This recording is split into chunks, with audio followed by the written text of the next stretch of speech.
ये सब्जेक्ट कभी under estimate मत करना, क्योंकि एनेस्थेशिया ये ऐसा सब्जेक्ट है जो मार्क स्कोरिंग है, और इसमें से अगर आपको चीज़ें पता होगे तो आपके आंसर सारे सही होंगे। तो बस आपको कुछ इंपॉर्टेंट टॉपिक्स मालूम होने चाहिए और वो परफेक्ट होने चाहिए, तो आपके वो मार्क्स कहीं नहीं जाते। तो हेलो दोस्तों, मैं हूं आपका दोस्त डॉक्टर स्लेट। तो ये हमारे टॉपिक्स है। तो ऑल टुगेदर 25 टॉप टॉपिक्स मैंने लाया हूँ एनेस्थेशिया से। तो हम देखते हैं पिन इंडेक्स सेफ्टी सिस्टम। इसमें सबसे इंपॉर्टेंट क्या है? इसमें इंपॉर्टेंट ये है कि इसका जो गैस के अकॉर्डिंग नंबर होता है वो आपको याद रखना है। जैसा ऑक्सीजन के लिए नाइट्रिक ऑक्साइड, एयर और इथेनॉक्स। ओके, तो ऑक्सीजन का कितना है? 2.5। याद रखना, ऑक्सीजन का हमेशा पूछा जाता है, 2.5 होता है। नाइट्रिक ऑक्साइड का क्या होगा? 3.5। एयर का होगा 1.5 और इथेनॉक्स का होगा 7। ये चीजें आपको याद हो गई तो बात खत्म, ये आपका टॉपिक क्लियर है। ओके, तो देखिए आपको पता चल जाएगा। लास्ट में मैं आप ब्लैक बोर्ड एम्प्टी रख दूंगा, मतलब कि मैं चला जाऊंगा तो आप इसका स्क्रीनशॉट ले लेना। अब जो दूसरा टॉपिक है वो है गैस सिलेंडर कलर कोड्स। अब इसमें कौन से कलर कोड्स है? जैसे ऑक्सीजन के लिए क्या होता है, नाइट्रिक ऑक्साइड के लिए क्या होता है, एयर के लिए क्या होता है। ठीक है, तो देखिए ऑक्सीजन में क्या होता है? Black body. ठीक है, आपको याद होना चाहिए black body with white shoulder. ठीक है, तो आपको मालूम होना चाहिए ये black body with white shoulder. इसका क्या होता है? नाइट्रिक ऑक्साइड का फ्रेंच ब्लू होगा। ओके, एयर का क्या होता है? ग्रे बॉडी विथ क्या होगा? Grey body with white shoulder.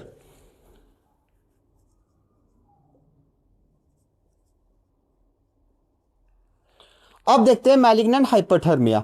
ये काफी इंपॉर्टेंट है। ये एक ऐसी कंडीशन है जो कि इसमें एक रिसेप्टर होता है, उस रिसेप्टर का अगर म्यूटेशन होगा तो ये कंडीशन होगी।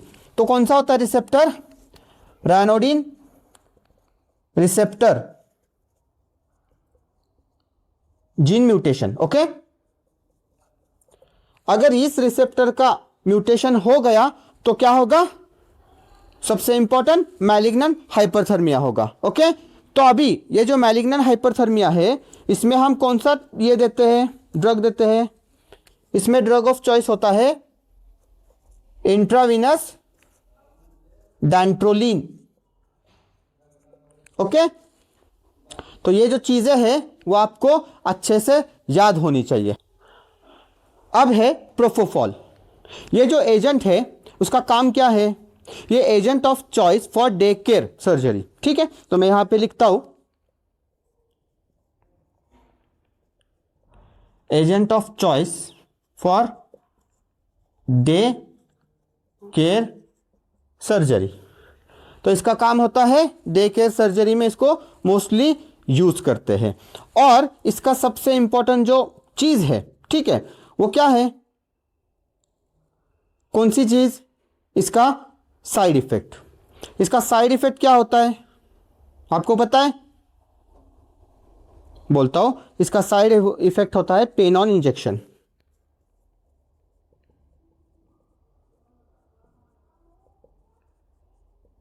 ठीक है, किटामाइन क्या है?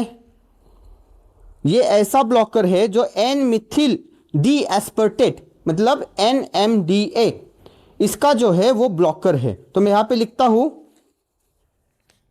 एन मिथिल, ठीक है, N Mithil D aspartate.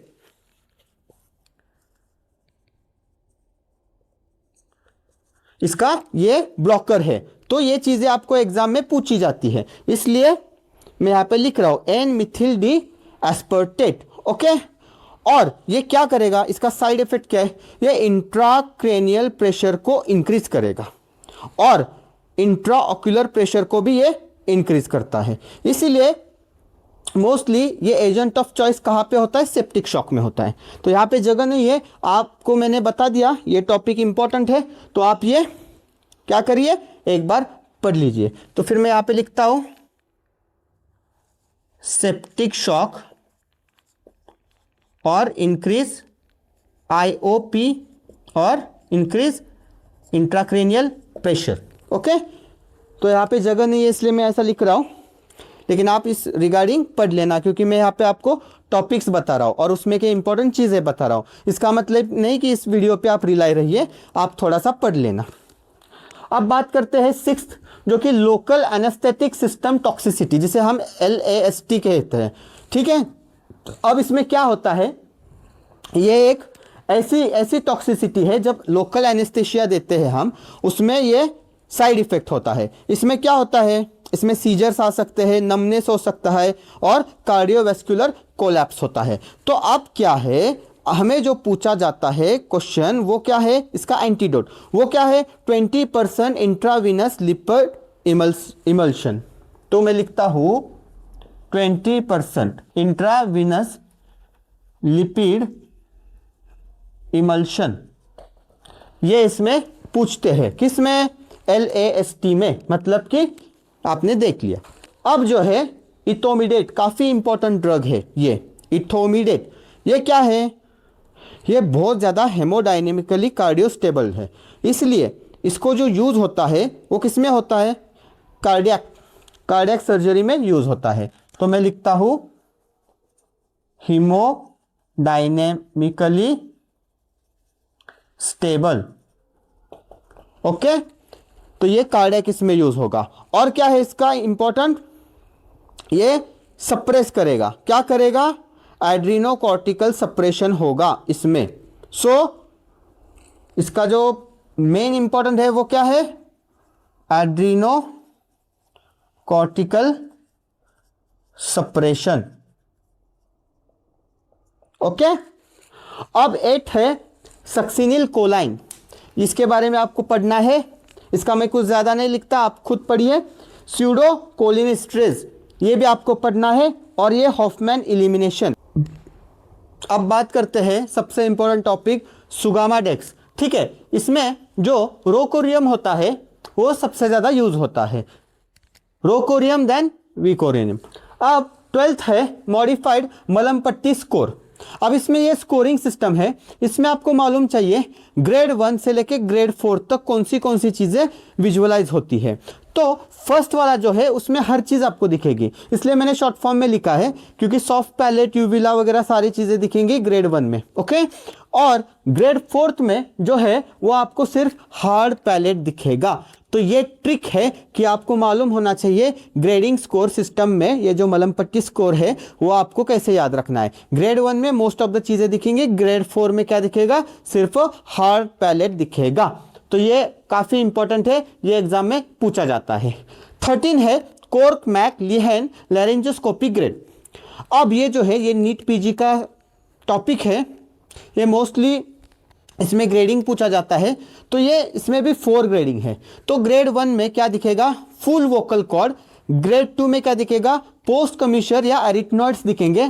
Third में इपिग्लॉटिस ओनली, सिर्फ पूछा गया इपिग्लॉटिस ओनली कौन से ग्रेड में दिखता है, तो ग्रेड 3 में। ग्रेड 4 में सिर्फ सॉफ्ट पैलेट दिखेगा। ओके, तो इज डन विथ ये वाला ग्रेडिंग सिस्टम, मतलब 2 ग्रेडिंग सिस्टम हमने देख लिए, दोनों के भी हमने टिप्स और ट्रिक्स देख लिए। तो इसमें क्या है, इसमें देखिए काफ़ी इंपॉर्टेंट है, थर्ड में सिर्फ इपिग्लॉटिस दिखता है और फोर्थ में सॉफ्ट पैलेट ओनली। ठीक है, तो आपको याद रखना है 1 और 2। अब 1 में क्या चीज़ें है, full vocal cord. Full vocal cord मतलब सब कुछ दिख रहा है, फर्स्ट नंबर। सेकेंड नंबर वैसे भी आपको याद रहेगा, थर्ड नंबर सिर्फ इपिग्लॉटिस और फोर्थ में सिर्फ soft palate. Okay, done with this. अब है रैपिड सीक्वेंस इंडक्शन। तो इसमें क्या है, ये जो सीक्वेंस इंडक्शन होता है ये कब होता है, aspiration risk in full stomach. अगर फुल स्टमक में एक्सपिरेशन होता है तब। अब इसमें क्या करते हैं हम, काफ़ी इंपॉर्टेंट है, क्रिकॉइड प्रेशर, ओके, जिसे हम सेलिक्स मैन्योर कहते हैं, ये आपको याद रखना है। अब है कैप्नोग्राफी। कैप्नोग्राफी बड़ा टॉपिक है, उसको आप पढ़ लेना एक बार, लेकिन इसका एक एग्जांपल है जैसे कि शार्प फिन वेव, जो कि हमें दिखता है ऑब्स्ट्रक्टिव ब्रोंकोस्पाज्म में, इसलिए मैंने एक एग्जांपल लिखा, इसके अंदर काफी वेव्स है, वो आपको एक बार देख लेना है। अब है मैपलसन ब्रीदिंग सिस्टम, ओके, इसमें क्या होता है, मैपलसन ए सबसे इंपॉर्टेंट, जो कि स्पॉन्टेनियस ब्रीदिंग में यूज होता है, और मैपलसन डी जो है वो होता है मैकेनिकल वेंटिलेशन में, ओके, ये दो चीजें हैं, एक बार पढ़ लेना। तो ये हमने कर लिया। अब क्या है, second gas and diffusion hypoxia. इस कंडीशन में हम क्या करते हैं, इस कंडीशन को प्रिवेंट कर लेके हम करते हैं 100% ऑक्सीजन, जो कि 5 to 10 मिनट्स तक हम उसको ऑक्सीजन देते हैं। कौन सा वाला, 100% ऑक्सीजन देते हैं, ठीक है। तो ये हो गया, मतलब कि ये मैंने एक एक पॉइंट्स लिखे हैं एक पर्टिकुलर इंपॉर्टेंट टॉपिक्स के नीचे, सो आपको मालूम हो जाए, लेकिन आपको एक बार तो रीडिंग करना ही पड़ेगा। तो आप बोलेंगे इस पे मैं डिपेंड रहूँगा, इस पे डिपेंड आप नहीं रह सकते, मैं बस टॉपिक्स बता रहा हूँ और उसके साथ थोड़े बहुत कुछ इंपॉर्टेंट पॉइंट्स बता रहा हूँ। अब 18th है इनहेलेशन पार्टीशन कोएफिशिएंट्स। इसमें जो डिस्फ्लूरेन है उसका क्या होता है, डिस्फ्लूरेन ये जो है ये लोवेस्ट पार्टीशन है, और ये आप रैपिड कंडीशन में या इमरजेंसी कंडीशन में देते हैं। और ये जो सिवोफ्लूरेन है, सिवोफ्लूरेन हमेशा छोटे बच्चों में देते हैं, क्योंकि ये होता है ओडरलेस और छोटे बच्चों में ये थोड़ा सा कंफर्टेबल फील होता है, तो इसलिए हम इसको पीडियाट्रिक में देते हैं। क्या, पीडियाट्रिक मास इंडक्शन में क्या देते हैं, सिवोफ्लूरेन, ओके। अभी है सोडा लाइम कंपोजिशन, आप वो एक बार पढ़ लीजिए, ओके। अब है टफर्स लाइन। टफर्स लाइन मतलब क्या है, लंबर पंक्चर में यूज होता है। तो ये जो L4 L5 जो है यहाँ पे सेफेस्ट माना जाता है लंबर पंक्चर करने के। अब नेक्स्ट इंपॉर्टेंट टॉपिक है वो है पोस्ट ड्यूरल पंक्चर हेडेक, मतलब कि जब लंबर पंक्चर करते हैं तब बहुत ज़्यादा हेडेक होता है, ओके। तो इसमें से क्वेश्चन क्या पूछते हैं कि उस वक्त मैनेजमेंट क्या है, वो है एपिड्यूरल ब्लड पैच, आपको याद होना चाहिए क्या है, एपिड्यूरल ब्लड पैच। अब है काउडल एपिड्यूरल एनेस्थीसिया। अब इसमें इंपॉर्टेंट चीज़ें क्या क्या है ये आप पढ़ लेना, लेकिन इंपॉर्टेंट है एक्सेस विया साइक्रल हियाटस, और वहाँ से कैसे एक्सेस किया जाता है, और ये सबसे इंपॉर्टेंट मोस्ट कॉमन कहाँ पे है, पीडियाट्रिक रीजनल टेक्निक है ये, जो कि इंफ्रा अम्बिलिकल सर्जरीज में यूज होती है, ओके। तो ये चीज़ याद रखना कि ये पीडियाट्रिक में यूज होता है। अब लोकल एनेस्थेटिक कौन से है और उनका मैक्सिमम सेफ डोजेस देखिए, इसमें दो ड्रग यूज होते हैं, प्लेन लिग्नोकेन और बुपिवाकेन। प्लेन लिग्नोकेन जो है वो 4.5 mg पर kg देते हैं, एड्रीनालिन के साथ देते हैं जो कि 7 mg पर kg होता है, ओके। और बुपिवाकेन जो है वो 2 mg हम मोस्टली देते हैं, तो देख लेना ये भी। और 24 टॉपिक है ASA फिजिकल स्टेटस क्लासिफिकेशन, उसके अंदर भी यही है ASA 1 से लेके ASA 6 तक। तो 1 मतलब क्या है, ये होता है हेल्दी होता है। अब मैंने इसमें ट्रिक कैसी की है, 1 मतलब हेल्दी, बाकी के 2nd 3rd 4th आपको याद करना है, 5th क्या है, मॉर्बिड है, और 6th मतलब ब्रेन डेड, याद रखिए, ठीक है। और लास्ट टॉपिक है ऑक्सीजन फ्लश वाल्व, वो टॉपिक आपको पढ़ना पड़ेगा।